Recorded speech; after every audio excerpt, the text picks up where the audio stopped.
1985, I was a joiner living in Dunbar, Tartan Army fanatic.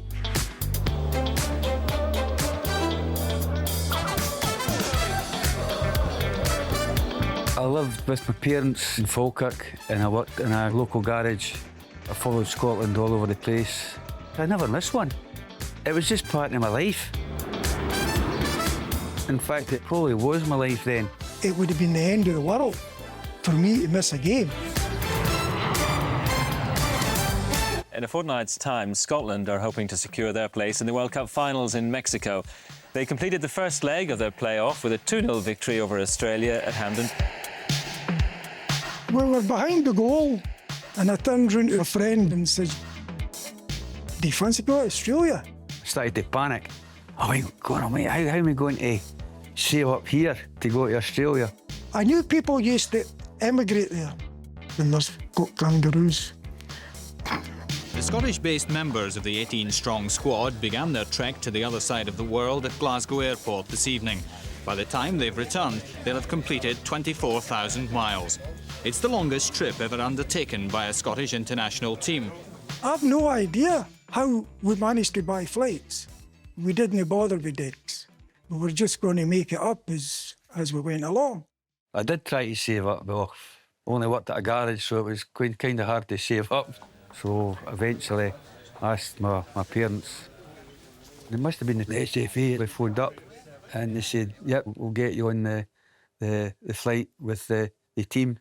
The squad have two supporters travelling with them. One is 27-year-old garage mechanic Bobby Gentles from Falkirk, who forked out £1,200 to follow his team. Well, I've never missed a game since '81, and I just like to go to Australia. It's a good opportunity to see Australia, and time off from work's no problem. It's a fair bit of money, though, isn't it? I mean, this is going to make a big hole in your savings, isn't it? Well, my mother and father have given me tremendous help to go, or I would have never ever seen Australia.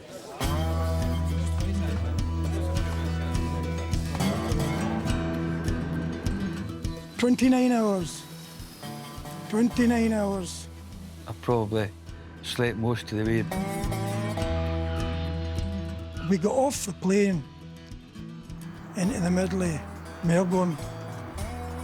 Had my C4th Mackenzie kilt, full military sporting, full battle dress, as we say. You were always getting stuck because you were like something that landed from Mars, you know. They said, "We can't believe you've come all the way to see your country. Where are you staying?" Oh, I said, "Well, we'll have to get digs." "No, you can stay with me. No, you can stay with me the night." We stayed in Melbourne about four days, and we stayed in a different house every night. I stayed in the Windsor Hotel in Melbourne. Richard Gough was walking about at the foyer, and Mr Ferguson, he was there as well. I'm dumbfounded that anybody probably is nuts, you know, to travel that distance. The place was buzzing, absolutely buzzing. The majority were expats, without a doubt. It was a good atmosphere, you know. You thought you were at Hampden Park.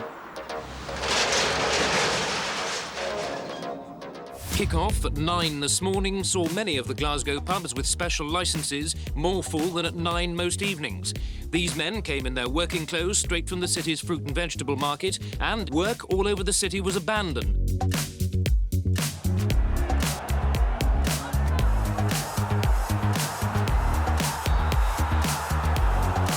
It was a very good game.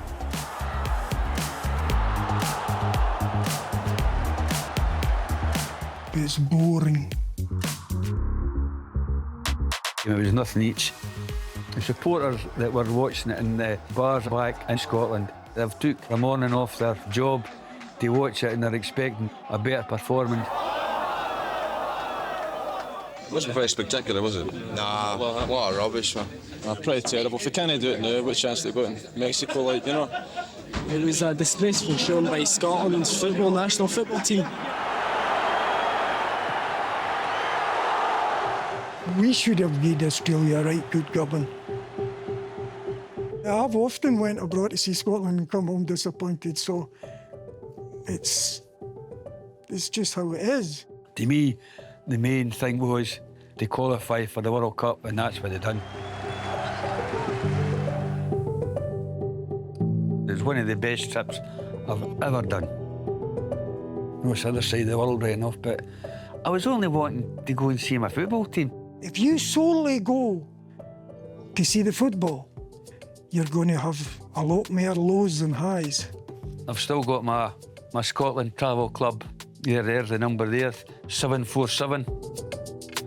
If I hadn't been for the football, I never would have been in Australia. We had to befriend people and, oh, come and stay at my bit. And, OK, you can stay there that night, but you're coming to me the next night. And it's all to do with a friendship.